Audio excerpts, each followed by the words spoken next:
You ask Tiger to calculate. This deals with linear inequalities with one unknown. The final result is x equal or greater than 900. Let's solve it step by step. Isolate the x. Multiply both sides by 12.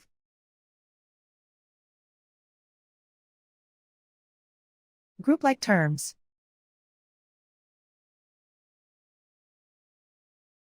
Multiply the coefficients.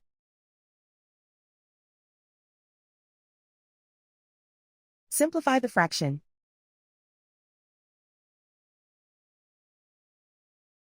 Simplify the arithmetic.